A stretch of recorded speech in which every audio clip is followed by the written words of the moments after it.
Serial زنجیریں کی آنے والے ایپیسوڈ میں آپ دیکھیں گے کہ شیری سربلند کے کھانے میں زہر ملا رہی ہوتی ہے، لیکن اس کو پتہ نہیں ہوتا۔ پیچھے سے ربیہ اس کو دیکھ لیتی ہے۔ دیکھ کر ربیہ بہت زیادہ پریشان ہو جاتی ہے، کیونکہ ربیہ اس کھانے میں سے کچھ کھانا پہلے ہی سربلند کو ڈال کے دے چکی ہوتی ہے، کیونکہ اس کو اس بات کا علم نہیں ہوتا کہ اس نے اس کھانے میں زہر ملایا ہے۔ سربلند جیسے ہی وہ کھانا کھاتا ہے اس کی طبیعت بگڑ جاتی ہے اور اس کے منہ سے جھاگ نکلنا شروع ہو جاتی ہے۔ یہ دیکھ کر سب بہت زیادہ پریشان ہو جاتے ہیں۔ اس پر ربیہ جلدی بھاگ کر سربلند کے پاس جاتی ہے، اس کا سر اپنی گود میں رکھ کر چیخنے چلانے لگ جاتی ہے۔ اتنے میں سراب اور شیری بھی وہاں پر پہنچ جاتے ہیں۔ سراب کی بیوی بھابھی نور بھی وہاں پر موجود ہوتی ہے۔ وہ بھی بہت زیادہ پریشان ہو جاتی ہے کہ اچانک سے یہ سب کیا ہو گیا، لیکن ربیہ یہ سب بہت اچھے سے جان چکی ہے کہ اس سب کے پیچھے کس کا ہاتھ ہے، اور پہلے شیر دل لالا کو بھی یہ شیری زہر دیتی رہی ہے۔ اس بات کا پتہ بھی ربیہ کو جلد چل جائے گا۔ سراب اور شیری دور کھڑے تماشا دیکھ رہے ہوتے ہیں، لیکن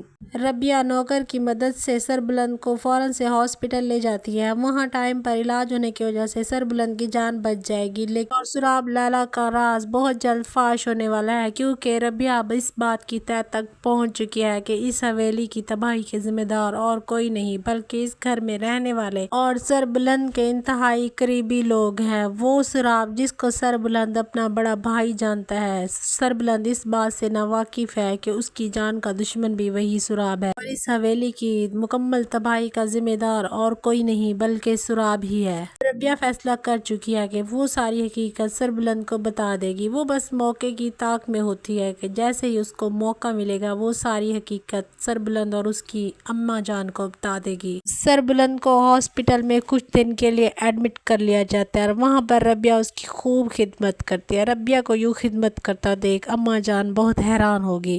اس کے دل میں بھی ربیہ کے لیے محبت پیدا ہو جائے گی اور وہ سوچ لے گی کہ میرے بیٹے کا ربیہ سے زیادہ اور کوئی خیال نہیں رکھ سکتی۔ یوں اب سربلند کے سر پر سجا سرداری کا صحرا بہت جلد ربیہ کو بھی ملنے والا ہے۔ یوں ربیہ سردارنی بن کے رہے گی، لیکن ربیہ کو بالکل بھی اس چیز کی لالچ نہیں ہے۔ وہ تو محض حویلی والوں کی بھلائی چاہتی ہے۔ وہ جانتی ہے کہ سربلند نے اس کے ساتھ کتنا اچھا کیا ہے اور مشکل وقت میں اس کا ساتھ دیا ہے۔ دوسری طرف شیری جو کہ انتہائی بدتمیز ہے، وہ ربیہ کو کچن میں بالکل بھی برداشت نہیں کرتی۔ وہ کہتی ہے کہ میں جانتی ہوں کہ تم بی جان کے بیماری کی وجہ سے ان کے زیادہ قریب ہونا چاہتی ہو اور ان کو راستہ بنا کر اصل مقصد تمہارا سربلند ہے، تم اس تک پہنچنا چاہتی ہو۔ اس پر ربیہ کو بہت زیادہ غصہ آنے والا اور ربیہ شیری کا ہاتھ پکڑ کر زور سے مروڑ کر کہے گی کہ مجھے تم جیسی بدتمیز اور نک چڑھی لڑکیوں کو سیدھا کرنا بہت اچھے سے آتا ہے۔ شاید مجھ سے نہ واقف ہو، تم مجھے جس قدر بھولا بھالا سمجھ رہی ہو نا، میں ویسی بالکل بھی نہیں ہوں۔ تم جیسیوں کو تو میں ایک پل میں سیدھا کر دوں۔ خبردار، اگر تم نے اب میرے ساتھ کوئی ہوشیاری کرنے کی کوشش کی تو میں ساری حقیقت سربلند کو بتا دوں گی اور تمہارا یوں حویلی میں رہنا بھی مشکل ہو جائے گا۔ سب کے بعد شیری کو ربیہ پر بہت زیادہ غصہ آتا ہے اور وہ کہتی ہے کہ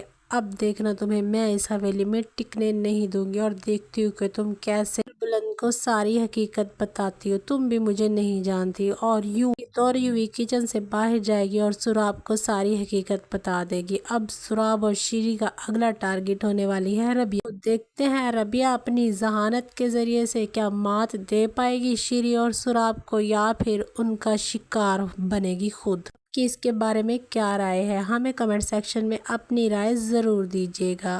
اب تک ہمارے چینل کو آپ نے سبسکرائب نہیں کیا تو ہمارے چینل کو سبسکرائب کرنا نہ بھولیے۔